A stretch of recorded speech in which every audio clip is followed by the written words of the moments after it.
Hi, everyone. My name is Haley Jaffe. I'm an intern here at Sports Philanthropy Network. Thank you for joining us today for the Governing and Managing Communication with Youth panel. I'm now going to hand it over to our moderator, Adam Miller, to begin. Thanks, Haley. So I'm Adam Miller. I'm going to be moderating today's panel. I think we already started some great conversation a couple minutes ago, but we'll continue throughout this hour here. And if anyone in the audience at any time has any questions, you can direct them to Haley or the speakers at large. I guess to begin with, just myself, I'm learning a bit more about Montana and Chauncey as well and their backgrounds, and it sounds like just diverse backgrounds that have led them to where they are today.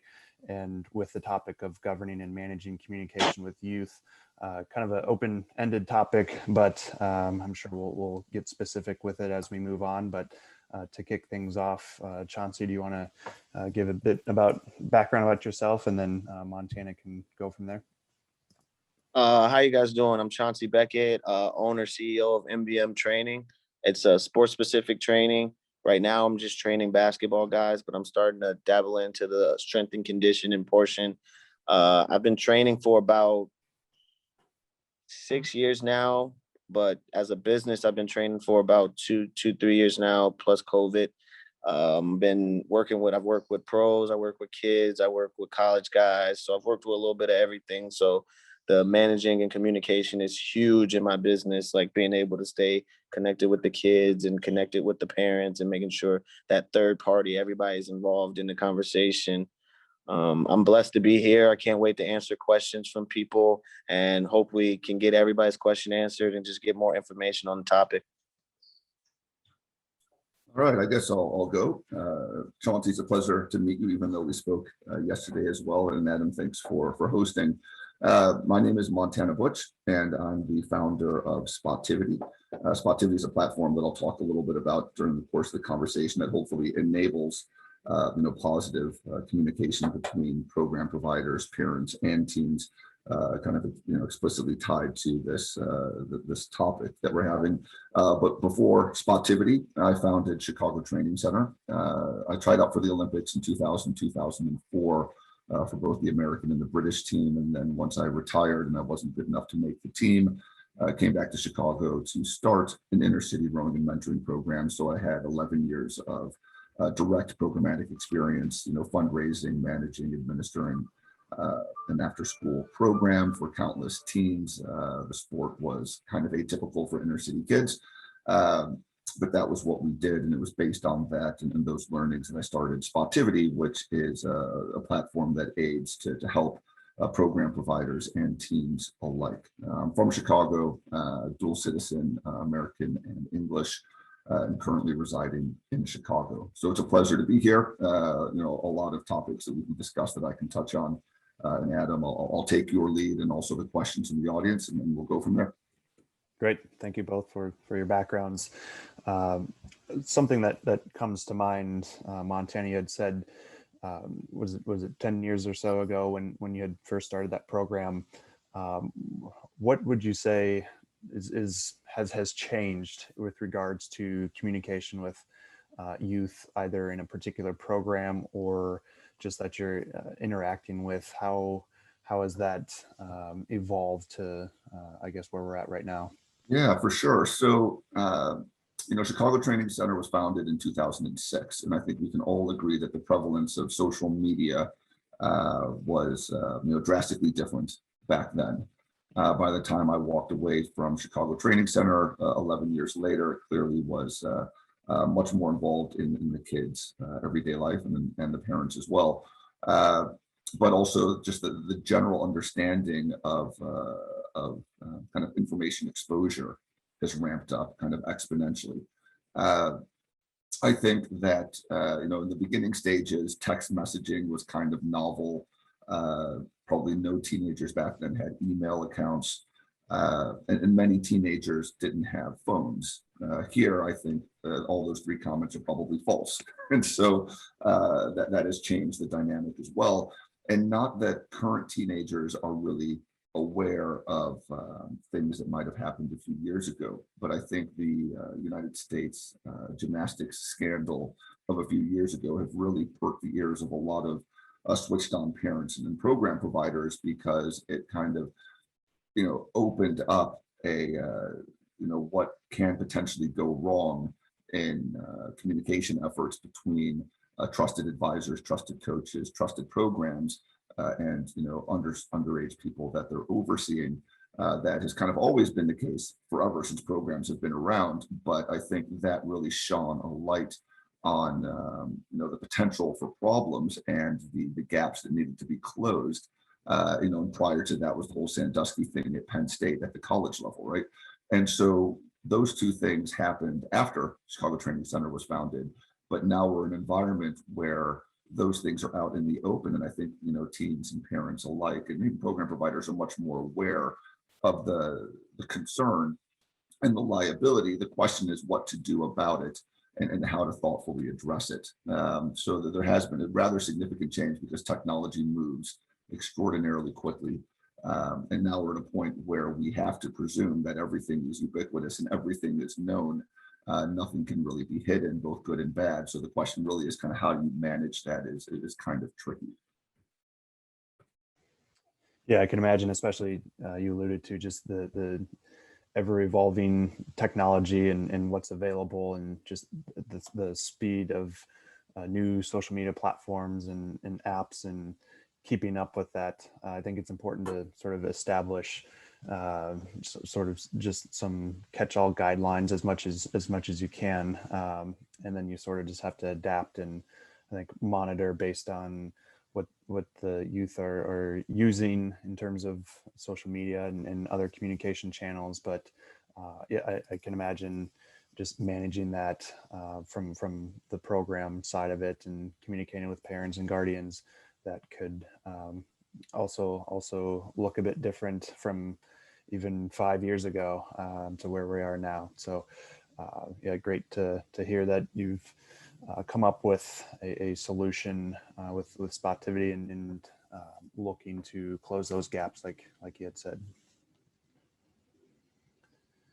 Yeah, I mean, I can't imagine doing now what I used to do back then, right? There were group text messages, there were direct messages, being a nonprofit and being on the receiving end of grants. Many of the staff members had to be mandated reporters, and all that is all very good and with the kids' best interest at heart. But you kind of, as a young person, trying to do well in the community, you kind of thinking about liability when you know that you're trying to do good is maybe the last thing on your mind. Right. But just like they had that TV show in the 80s, kids say the darndest things, teenagers say the darndest things as well, and you can't account for the proper review of a situation if it's a he said she said situation, right? And you can just get into this vortex of bad news that is was never initially intended for the most part, but yet it's highly problematic, but it is solvable. But back in the day, I didn't really think about it, right? I'm just worried about getting the kids to practice and ensuring they're there to receive the benefit. But there are, I think, better ways to do it that don't take away from the time on task, and shouldn't provide a whole lot of unnecessary admin time on the manager side to do it. And then everyone feels better, and as such, you're running a better program. Mm-hmm. Looks like Chauncey might have dropped off here for a second, but I guess specific or back on that, Chauncey, is there anything that you've seen throughout the past couple of years as you started this this program that's now evolved into other things as well? Just any insights that you've witnessed that could shed light on this topic? Yeah, kind of piggyback off of Montana. I've seen so many situations in the past couple of years where it's just like, it could have been the wrong word said, the wrong thing done, or anything. Could have been something innocent, but just turning some big. Not to get too personal, but like a coach of mine, when I was younger, had gotten into an incident just off of it was something that was said that was interpreted the wrong way, and he ended up in a situation. There's other coaches who have been in that. So what I've done going into this, like, especially being a young man, I'm only 26 years old, being a young man in this industry, training younger females, males, college, or people my age or above, I've decided with younger people, like Montana said, I'm in the group text and stuff. Like, so I'll have people on Instagram contact me like, hey, can I come get in a training session? Can I do this? Can I do that? And first answer is, of course, gym's always open to kids, but hey, have your parents contact me. I always want to have that parent trainer relationship before the kid relationship. Obviously, I have to build a relationship with the kid and stuff, but building that parent relationship is so much more important, because I have situations where I'm like, okay, there's a younger individual who's contacting me. My phone's on my website, so you can text me or anything. I'll immediately like have your parent contact me. I'll start a group message, so that way the training and everything's black and white. There's no gray area. You see what's going on, you see what you're getting. If anything was to go wrong, any sort, you never know. Just like Montana said, you never know what can happen. Be something innocent that just interpreted by the wrong person. Anything can happen. I've had situations where I've seen a trainer get in trouble just because the parents started not liking it, and then just situations occurred. Anything. So I just try to keep everything black and white, especially in the day age that we live in right now with the social media and anything. One wrong thing can boom blow up. It's on the news or something. You see it in headliners. So just to piggyback off of that, I try to really keep that three-party connection going, like where the parents know exactly what's going on. Most of the time, they have their schedule. Like, I try to get the parents to give the schedule straight to the T, so they know what's going on and whatnot. So you don't have that miscommunication or anything. And I think that keeps the kids safe. It keeps the adults safe. It keeps my other trainers safe. It keeps everybody safe in this situation, even if it's another trainer. Hey, start that group text. So I think a platform like what Montana's offering is huge. Like, we don't have anything out there out like that right now in Virginia. And I think more people need something like that, because it does keep that adapt from where there is no gray area. It's just black or white. And I think that's huge. Like, more people we should look at it. I'm looking into it now. I hear it from Montana. I'm looking into it. Like, how do we get that out to Virginia? Because it's something that I think everybody needs. Everybody needs, whether you like it or not. It's the world we live in. Sure. Thanks for that insight there. Montana, I'm curious, have you seen or come across any sort of guiding documents or principles to adhere to as it relates to interacting with youth or minors within specific programs that you've come across? Yeah, for sure. The big one to underline here is going to be the USOC's Safe Sport Initiative. Okay. So that was a commission that was came out of the whole USA Gymnastics scandal, and that was a complete, thorough review of best practices to engage with youth, underage participants, at least with sports that had some connection with the U.S. Olympic Committee, right? And so that provided for us kind of directionally correct, mandates to follow. Some things there are not applicable to us, right? We are a platform to support program providers providing better programs and creating relationships and gaining more users and generating more revenue and more traction, et cetera, while at the same time helping teens find meaningful programs. So for a teenager, they could be involved in Chauncey's workout group, and that's great, and want to be a college athlete, but Chauncey won't know that they're failing Spanish, and how do they solve for that? Well, Spotivity as a double-sided marketplace will address that concern for that kid who's looking for a Spanish tutor, as an example. So I say that because we're a technology system. Chauncey would say that, when can we be out in your community? Well, we're global, because again, it's just a digital platform. It's no different in some ways to TurboTax or QuickBooks if you're running a platform to run your taxes, right? But to your original question, Safe Sport was the thing that I drilled down on. Furthermore, I just drilled down on my 11 years of experience running the Chicago Training Center, which is typically focused on underserved communities. Their needs are slightly different. If you want to be a little bit crass, you have two types of programs, one serving a poor demographic, one serving a rich demographic. And there are a lot of similarities, but like a Venn diagram, there are differences that differentiate the two of them. I went to a suburban high school, so hopefully I could fill in for the quote unquote kind of rich community concerns and what those parents might have, which are different than the underserved communities might have. And that really, those two aspects informed how I created the back end to address the current needs. And really, it's, Spotivity is there to really help engage participants of every respective program, but to also do it safely. And I think that, for us, we require any premium agency on the platform because we're kind of indirectly vetting them by making them premium. We require that they have a letter of good standing, which means they pay their taxes. We also require that they have a mandated reporter on staff, which is not that hard to obtain, but again, it kind of gives off an understood level of quality among the leadership of said program. Those are two things that we require and we do, and we think that's kind of a quality control and assurance, tick box for us and for any program that's involved. And then beyond that, when you're in the system, we have a term called safe passage notification. And all that is Adam, if you were my father, for example, and I'm going to Chauncey's basketball program, if Chauncey was to send me anything other than a transactional message being a receipt or something like that, there's no personal information of note that comes across. But if it's personal, like Chauncey wants to send me a note saying my practice was really good yesterday, let's keep up the good work for tomorrow, for instance, that message I would not receive as a user if you, Adam, my father, were not connected to me.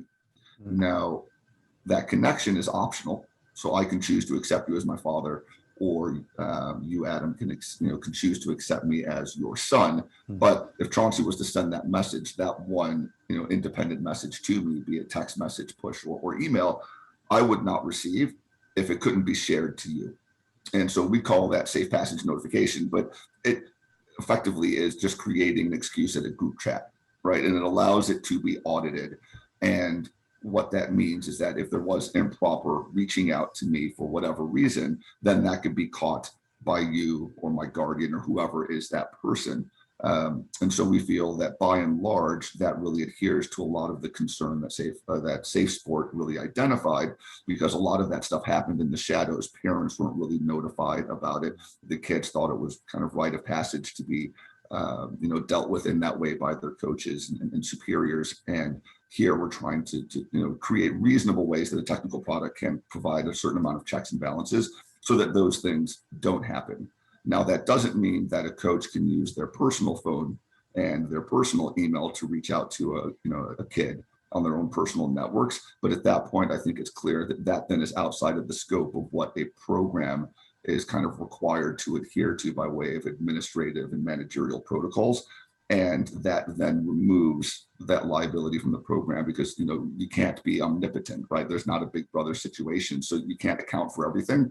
But if the program managers that use Spotivity require that all communication follow within the Spotivity world, then you can account for it. And that's what we did. But yeah, to answer your initial question, it was Safe Sport was the main guidelines. And then my 11 years running Chicago Training Center and my previous history is going to a suburban high school, but from a city background, kind of filled in, all the features of the system. Mm-hmm. Yeah, I'm sure that experience was great to lean on, just living it and seeing it firsthand. And now getting to learn a bit more about Spotivity and completely makes sense what you're building out. And I'd imagine, would you say there's like a level of you yourself sort of training or even communicating why it's important to have these safeguards in place, or is it parents are kind of seeking platforms or programs that have a more uniform way of structuring communication between the program staff and participants? Yeah, and I'm curious about Chauncey, your background and your sure. thoughts on this, given you're younger than I am. I'm 42 as a reference point. But what is interesting, so we have three different groups, and we're always talking on this entire conversation of three groups, right? You have the teenager, you have the parent of the teenager, and you have the program. And so for the teenagers, for them, you give me 30 minutes with any teenager in the country and 99% of them all convert, and they'll be like, man, this needs to be on my phone, and it's not social media and it's not a game, but it's a utility that I need for all these reasons, because I want agency, I want to make better decisions, and I want access, right? And then parents will say, yeah, this is great because I want to make sure that I know my kids are safe as much as I can without feeling like they have a big brother situation. And I would like to, encourage them more in a digital world. So it would be nice because teens are always on their phone to provide an outlet for that digital engagement. Again, Adam, if you're my father and I'm going to Chauncey's class and, Chauncey identifies me and gives me points for doing something well, then you're part of that digital ecosystem that then can support me as your son. Maybe you take me out for ice cream because Chauncey said I did a really good job. I mean, whatever that is. From the program side, it's interesting because there are a number of indirect competitors to what we do, right? Trying to manage programs is no different than, Open Table trying to manage restaurant reservations, and then Chauncey, you probably know a number of platforms that do some amount of administrative tasks. And even if you don't, you got, the Google Drive and Google Calendar, right? You can kind of, create it on your own if there's no immediate tool. But no one does a double-sided marketplace like this, which is interesting. And the fact that we're first to market means there does need to be a certain amount of thoughtful, educative, focused conversation with program providers for them to fully understand their liability exposure. And it's not like I'm trying to sell them insurance that they don't need. But at the end of the day, they're not necessarily thinking about some teenager saying something to them as a program provider and saying something completely different to a parent. But when they think about it for a split second, they go, oh man, wait a minute. Like I could have been totally exposed by what I said there or what one of my coaches said to a teen that, we can't, reasonably say was a misinterpretation. You get into a he said, she said situation. And now, man, that's a problem, right? And that they start to realize it, but it does require a certain amount of conversation because they will rightfully say, there are other platforms that allow for scheduling of teen activities. There are other platforms that allow for certain amount of communication. There are other platforms that allow us to create a teen store, right? But what they fail to realize is that none of them provide these safety measures that are easily usable that completely reduces their liability exposure in ways that are reasonable and actionable. And at the same point, we purposely charge a price point that is ridiculously low. And we do that on purpose because we want more kids and more activities more of the time. So we don't want pricing to be a barrier for anybody. So we're playing a fundamentally different game than all those indirect competitors that aren't even looking at the liability concern thoughtfully.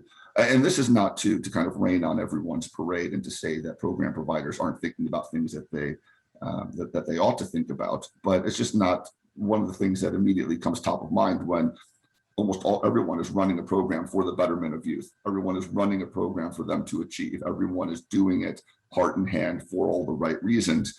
And because you don't really get into this line of work for all the money and the plaudits, right? You're not buying a Bentley based on this activity that you're running, for the most part. And so at the end of the day, it kind of blindsides a lot of people in those conversations. Like, oh man, I didn't realize that makes total sense. And we don't have a way to do that. And, that becomes an issue. How do I solve that easily? And then, we dive deeper into the conversation, but it very much isn't an immediate thing, right? It takes a number of conversations for them to come around.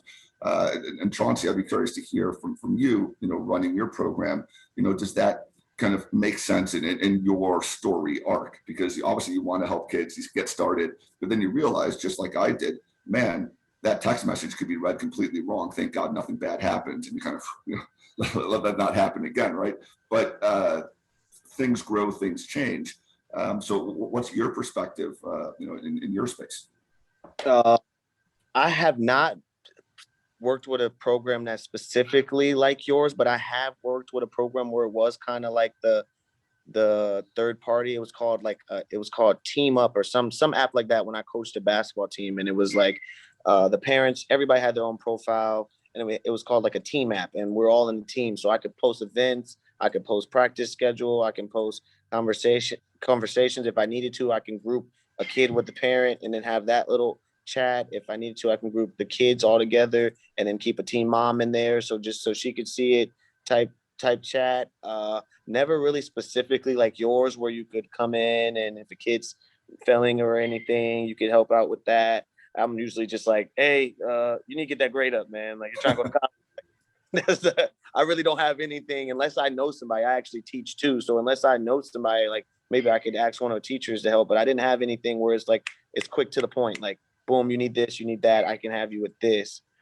Other than that, the setup of like scheduling and stuff and having kids DM me like we talked about before, DM me or me. I try to stay away from like I don't DM kids unless it's like they DM me. I'll DM them back like just off the business account, like, hey, like I said, have your parents reach out because you just never know. You really just never know. Like the conversation, tone of text is everything. You just hit it on the nose with that. I tell the kids all the thing. Like I could be saying one thing to a kid and he sees the tone of text and he might think I'm like cussing him out or something, but really I'm having a text and I sent it in caps or something because I was like, this is important. Like you need to work on this. And then to him, it could be like, oh, this, that, and the third. So like being able to limit that is like something that I've never been able to work with. And I think, I'm not sure people out there who's listening to us, they haven't thought about that. Like when I started my business, I wasn't thinking like, oh, I'm going to have to worry about this, that, and the third. I was thinking, how can I help the youth? And that's just like you just said, that's what it came down to. Well, that's the most important part. Like you have to start there, right? Yeah. But then it's like, all right, I don't want the wheels to fall off for any unintended reasons, mid-journey while we're trying to help as many youth as possible, right? But like things crop up and just bite you in the rear that you had never planned. And I think a lot of those things are manageable, but for whatever reason, haven't been done thoughtfully yet. And hopefully our solution is the one that addresses that. Mm-hmm. Just like little things. I mean, just like you said, I was just off to the races. I started my business. I was off to the races. I was freelancing. I wasn't even an LLC yet. I was freelancing. Then I ran into a guy that was like, hey, like, you ever thought that a kid might get hurt? And then that was my first like conversation or anything that had to do with liability or anything. It was like, you ever thought a kid might get hurt? And I was like, yeah. Like I wasn't really like thinking like, oh, that's all on me. That's on my business. That's what happened. So like, that was my first conversation that had to do with any liability. Then when I came in, I partnered with this sports complex. He was like, you need to widen your liability. Since like, not just them getting hurt, you need to be sure that nothing can happen to you. So then that's where that comes in, that like you have this app that you can eliminate all the liability to the business, which to a reasonable extent for sure, right? But these are things that you're not thinking about when you start, unless you're part of a bigger entity that has sorted it out for you, right? But I think that's probably an exception rather than the rule. Yeah, and coming from mine, I'm not a part of any. This is just straight from the ground, building up. So being able to have those conversations and be able to have those be acknowledged that this is what we're going to have to deal with. And this is what's going to either arise or to prevent it from arising. Those are things that business owners don't think about. Business owners, parents, whoever you want to be, the coach, especially if you're coming in. So let's look at it as like an employee standpoint. You come in and you get a job. Say I hire somebody and I don't have all that stuff figured out. And then something does happen to them. Yeah, your exposure is tethered to decisions that they make. Yeah, it's like I put them in a bad situation. Now I look like I'm in a bad situation and then it's just bad for everybody. Yeah. Definitely something that I think needs to be more aware of. And I'm happy we're doing this. Definitely not something that's talked about enough. And like I said, black and white, there's no gray area right now. And I think people are going to benefit a lot from this. From just hearing and being able to really think about like, oh, I didn't think about those things. Because most people that probably listen or something maybe aren't doing day-to-day stuff like we are with kids or whatnot. Maybe they have kids or something. But when I like really think about like the safety part and stuff, I always think when running my program, how would I want my kid? I don't have any kids yet, but what type of program would I want my kid to be in where he feels safe, feels comfortable, doesn't feel like he's being bullied, doesn't feel like anything that I would think, like I try to implement that through my business. Yeah, I think some great points are bringing up. And then as your business grows and scales, and if you bring on more and more trainers and personnel to help you run the business, training them as well on this topic. And I worked at a kids camp years ago, and it was when Facebook was really starting to take off. And like one of the only rules with it is we weren't allowed to like add one of the campers on Facebook until they turned 18, as like one of the safeguards. There were kids that were trying to connect in not like a harmful way, but it was still, I think, important to have those things in place, just because again, you never know the perception, and taking every measure you can for yourself. And then as more and more staff comes on, I think that education component is also key, as getting everyone on the same page, and new information comes to light with new technologies and forms of communication. Montana, one question I was going to ask, is there a way for the program participants to communicate with each other within? Yes. So, within our network, clearly they can do it outside of the network. Sure. To their heart's desire. But within the network, there is an app chat that allows enrolled participants to engage with one another. So in another use case, if the two of us, Adam and I, are part of Chauncey's group, there would be an in-app chat that, presuming that both Adam, you and I are enrolled, right, because we can be considered as pending, so we need to accept a connection and clearly identify that we're part of Chauncey's group, then you and I would be able to have an in-app chat that would be fully visible by the respective administrator, which could be Chauncey or could be a sub-admin if he runs multiple programs and you and I are only part of one of those programs. So again, we're trying to foster engagement, right? Any program, regardless if it's again serving the poor underserved demographic or the rich overserved demographic, they're only ever dealing with two issues. The language and the words around it might be different, but they're worried about engagement and they're worried about recruitment. That's it. And engagement can mean a couple of different things, but effectively you want to lower your churn rate, right? You want kids to enjoy themselves, to keep coming back, and for parents to be for parents to be involved. And if it's a nonprofit, more kids means better grant writing and more money that way. And if it's for profit, then it's more kids, more head count, multiply your revenue line item, right? So that's one side. And then the other side is recruitment, which means you just want to try less hard to get more kids through the door. How do you do that? And how do you serve the kids that actually, really want your program? And so right now, we can easily address, the retention aspect of it here and now for anyone globally. Ultimately, within time, once we build a reasonable market share, we can also address, the other side.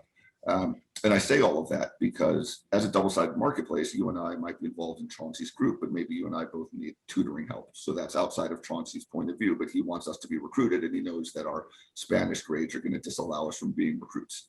So we can look to solve that problem, and that indirectly solves Chauncey's problem because he wants us to do really well because then we're involved long-term and have a favorable relationship with him. But to further double down on this idea of connectivity between teams, we not only have in-app chat within respective groups, i.e. you and I are part of Chauncey's group, but we also have an in-app forum, which means if there's global membership of Spotivity users, there's a forum, which is not very dissimilar from a Reddit, but it's internal to us, where you and I are involved in Chauncey's basketball program, but maybe we want to engage with basketball players that are out in Paris. Because why the hell not? They might be on the platform anyway, and maybe there's a conversation thread about the upcoming Olympic basketball tournament. And all of a sudden we find other connected Spotivity users in Paris that we care about. But again, all of that, we screen for bad words. We screen for improper communication. All of that stuff is saved. We can ban users as needed. Users can be flagged. So it's not the Wild West, but it does allow ways for teenagers to make meaningful connections, which again, we're looking for more kids and more activities more of the time, ultimately doing better things because of it. And so, that whole idea of connectivity and thinking of us as a utility is really appropriate. Chauncey, have you encountered a situation where you from like a mentoring perspective wanted to kind of step in if it was a grade or something with school, Are there instances where you feel that you can, just based on rapport and relationship with the youth in your program, kind of step in and play like a big brother type role to them, or is it something where you'd sort of defer to their parent or guardian? It's something that I definitely take a chance to step into because, and it's so weird. And most of the kids I end up getting to train, a lot of them are like, oh, the parents is like, oh, he doesn't want to listen to me anymore. So I take that role. Like soon as you start training with me, like I tell the parents right when they start training with me, listen, this how I am, this how I'm gonna be with your kid. Like if your kid thinks something is hard, I'm gonna help him get out of that mindset. If he's messing up in school, I didn't do the best at school growing up, and it hurt me in a lot of opportunities, and that's kind of how I got in the mentorship role. And so now I'm on kids. Like I'm like, you shouldn't have anything less than a 3.5.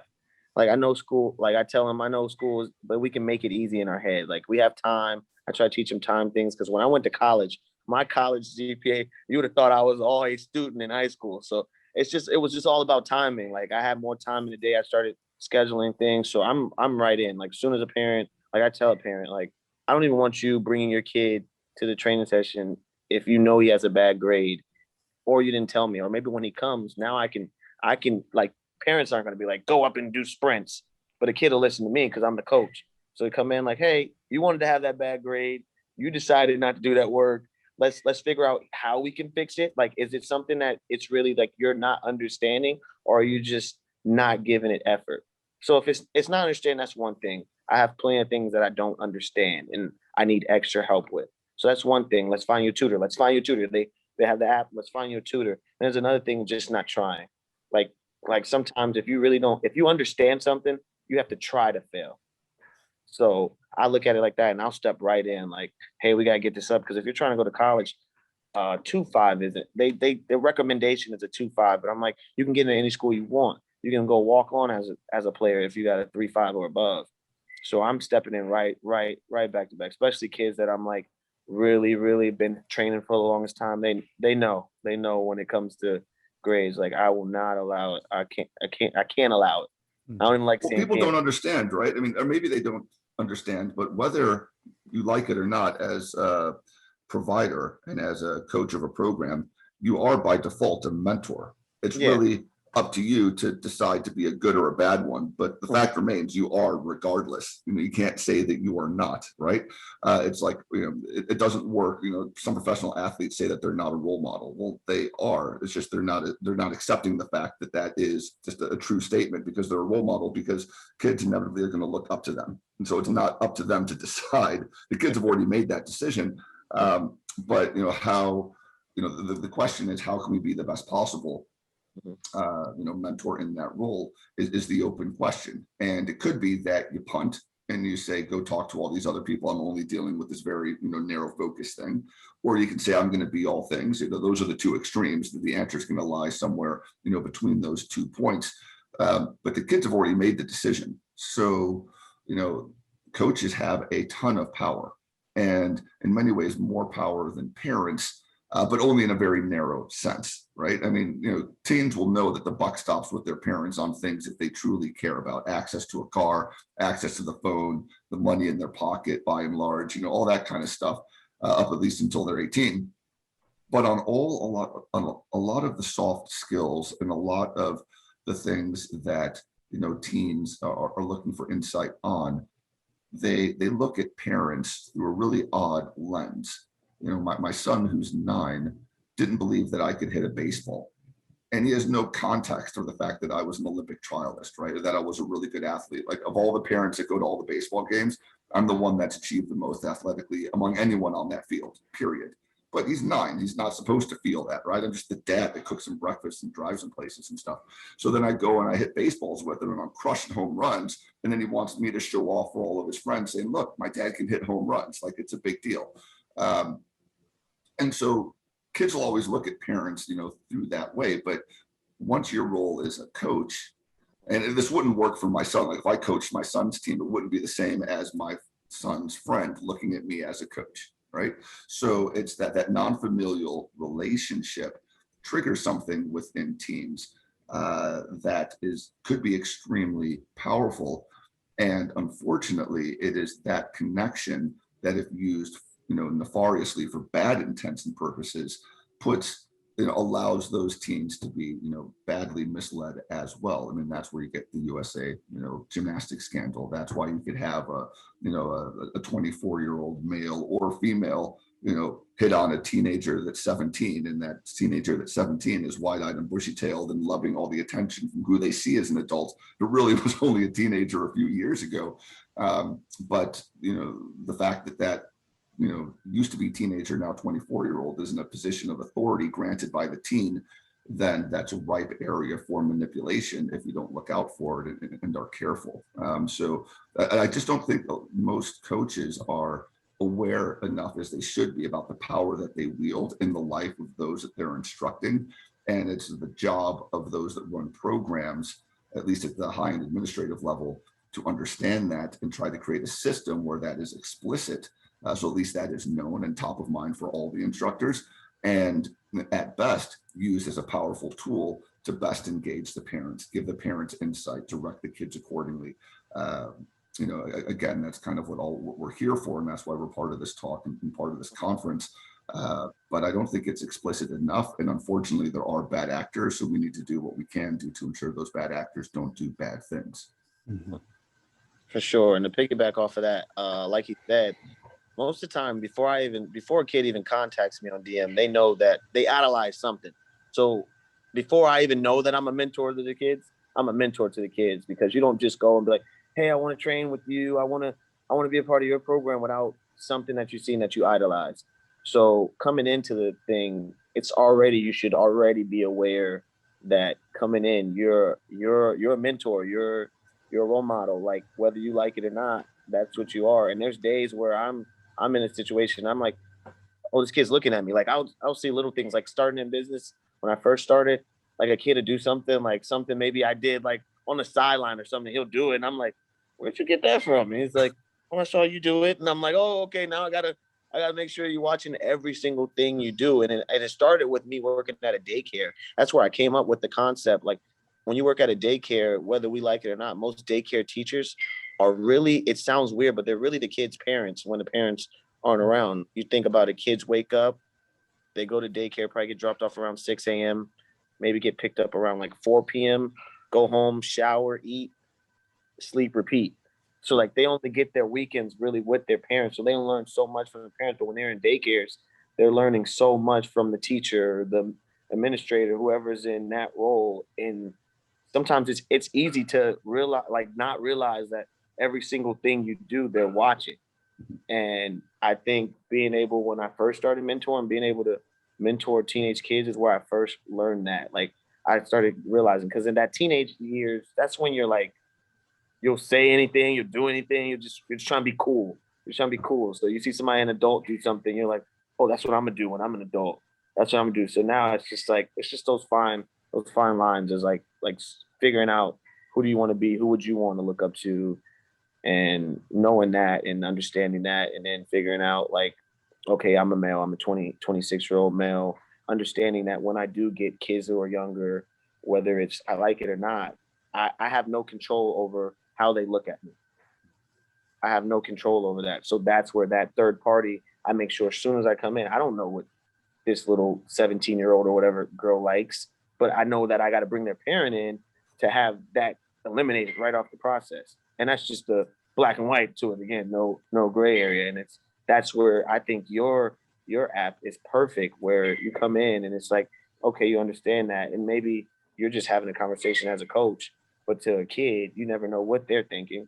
Like you said, tone and text. So it's just being able to have that platform and stuff like that, where you can eliminate anything that's possible in the world we live in.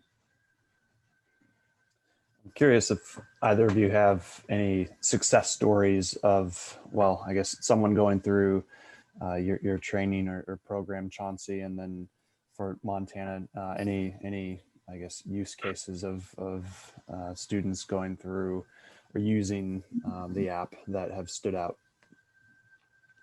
I'll take it first. Sure. I think I'm starting to see my success stories, and I think It's all like how you look at success, where how you put it. Success for me with these kids is getting them through high school and college, whether it's for free. A lot of them are going to school for free, or if it's just to go in and keep that routine. I try to keep kids. There's so like in my business, there's such a down look on Division 3 basketball and everything. If you're not Division 1, you're like kids look at it. When I'm trying to get them to understand Division 3, if you got a little bit of money, you take off that, you can come out of college with less debt than anybody. Division 3 is cool. So success story for me is just being able to keep that routine, going into college, being able to set forth something. I want to go play at the collegiate level. I figured it out. So the first kid, the actually kid who I came up with the name MVM, the first kid I ever trained, he actually just signed to go play baseball at William Mary. So it's not even basketball.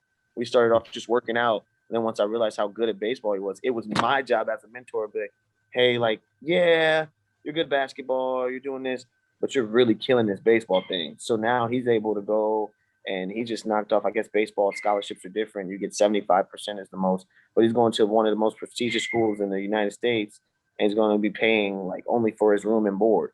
So that's my first success story. And then I have pros and stuff. I have people who I grew up with who made it to play pro. I didn't, but now coming back, when they're coming back from overseas in the off season, they're like, yo, you're my trainer. You're my guy. So I look at it in different ways, just like anything. And some of them don't even make it. Maybe I have a kid who started off with this kid. He's not going to college to play sports, but now he's like, yo, we worked out all the time. I want to be an athletic trainer. So now he's going through his athletic training. He's like, understands that he doesn't have to go to college to get the athletic training. He's going to get a certificate. He's starting his own business. So now I'm just like, hey, like I didn't expect that. Like, that's not what I was looking for. But now he's starting to mentor kids. And I'm like, wow, that all started when we were running in the morning at 4 a.m. like crazy people. So I think that's the success for me. However, a kid marks their success is what I want them to hit. So I try to, when I first meet a kid, like, hey, what's your goal?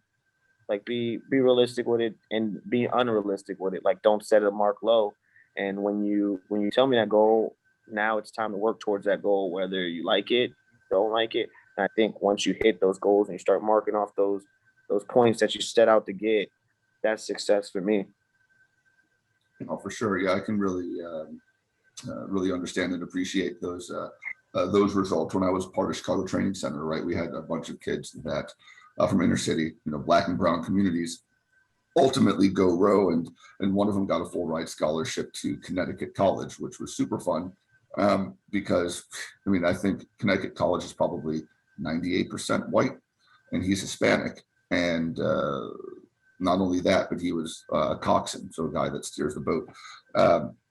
And he was probably, 20% of the entire Hispanic population of the school in a full ride in a sport that's lily white. So that was kind of fun and interesting. So I hear you there, Chauncey. It's kind of neat to see them, take action on some of their dreams. And again, rowing is not for everyone, right? It works for me and my personality, but to be quite honest with you, it's not nearly as fun as baseball. I'm jealous watching my son play because that's just a fun game to play. Whereas rowing is just drudgery, right? It's working out for workout's sake, and then you possibly have maybe 12 to 20 races a year, period. So yeah, it's a little bit of a different environment. But with Spotivity, there's an interesting story when we kind of first launched and we had an initial beta. Right now, there's 10,000 searchable programs in the Chicagoland area and remote. But this was before we had probably ever crested, 2,000 or 3,000 programs. And I was at a school on the west side that I have a relationship with, and I was talking to all of their seniors in their classes. And I was there over a period of 2 days talking to all the teens. It's a school that's 90% Black, 8% Hispanic, and the rest other. And the second day that I went there, a girl came up to me. Clearly, I don't know her name. We only met the other day in one of her classes, and she thanked me for telling her about the app and that she found some jobs that she was able to apply for that night, and ultimately kind of set up a conversation. Now, I don't know how that ultimately resulted, if she got the job or not. And the jobs that are listed were clearly kind of low-level jobs aimed at teenagers, right? Because that's what teenagers typically do.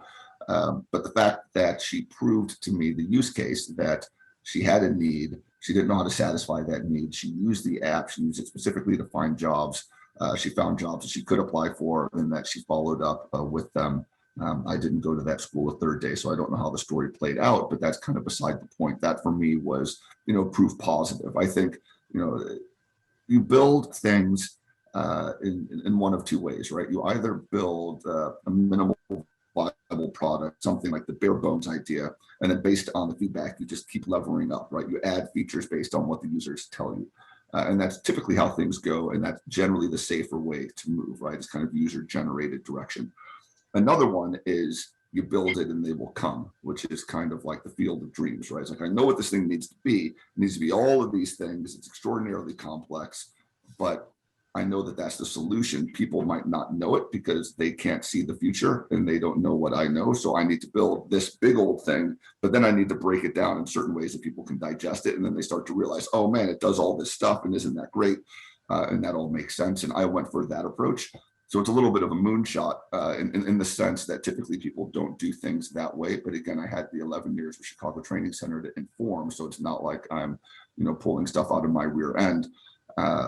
But that's the route that we went. But hearing that feedback from that young lady at that school proved to me that we were on to something that made sense. Because if it works for her in that scenario, it's going to work for a lot of others in similar scenarios or slightly different ones. And that's what we needed to hear.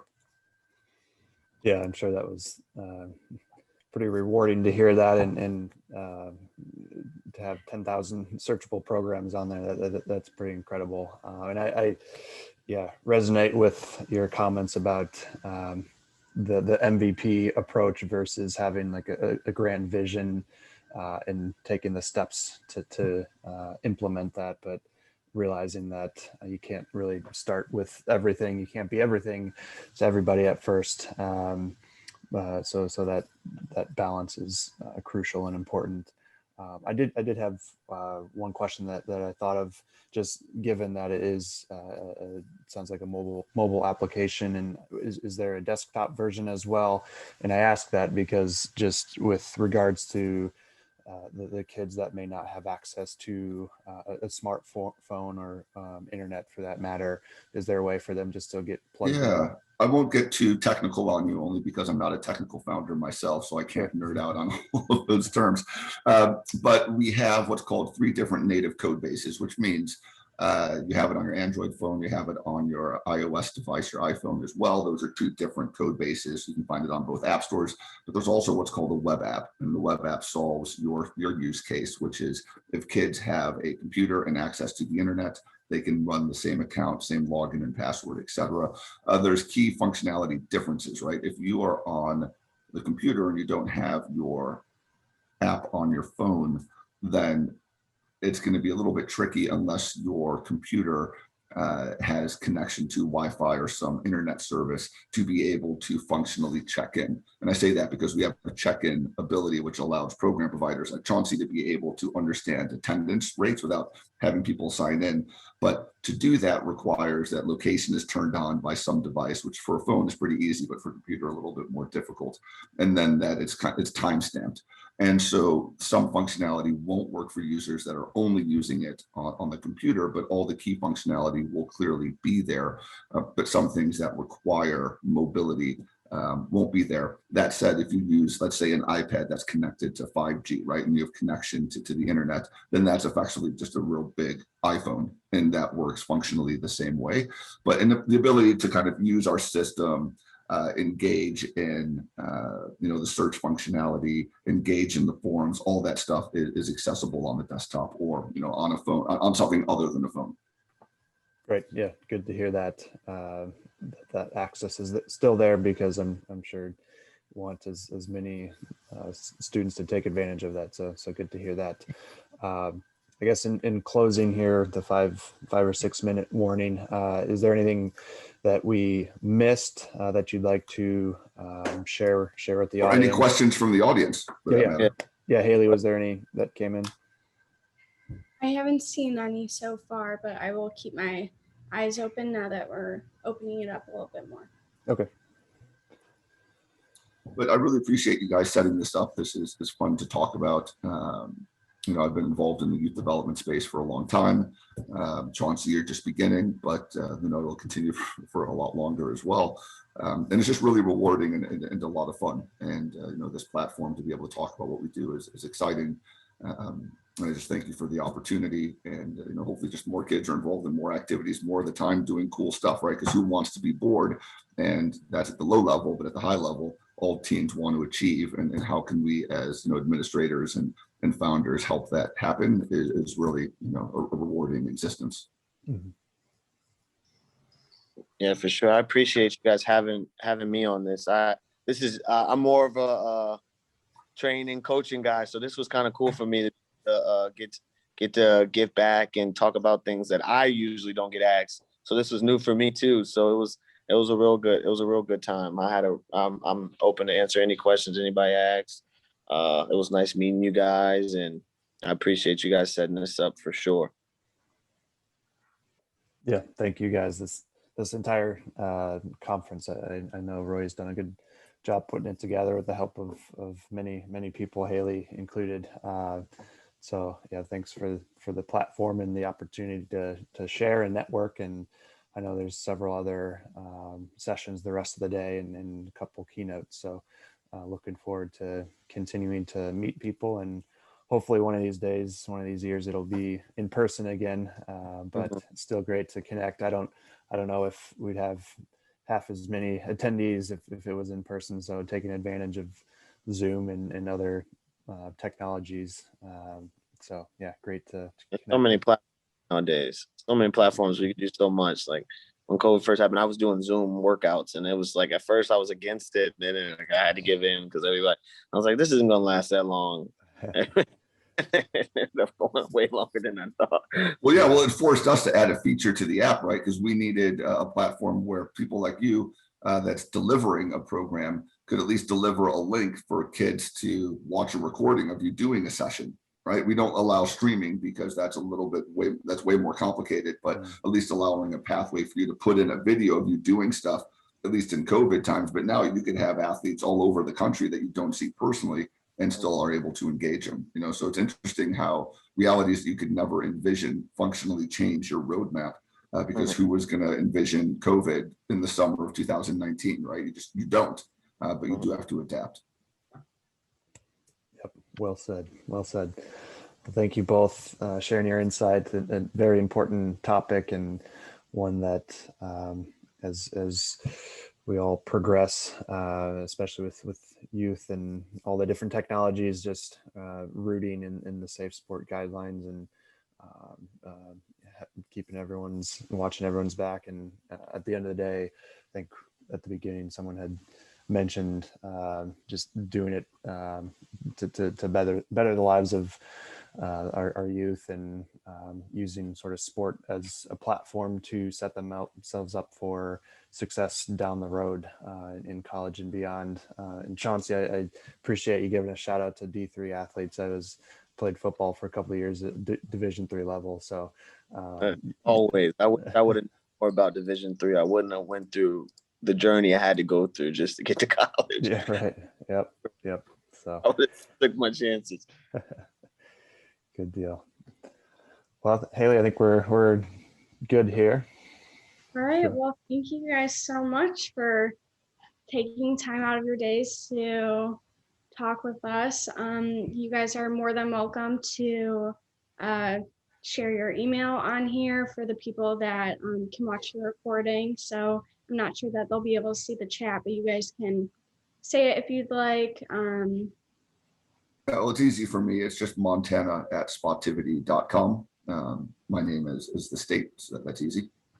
Yeah, mine is trainmvm@gmail.com. Awesome. Thank you guys so much. All right. Thank you guys. Have a good rest of the day. Thanks. Yes, have a good day.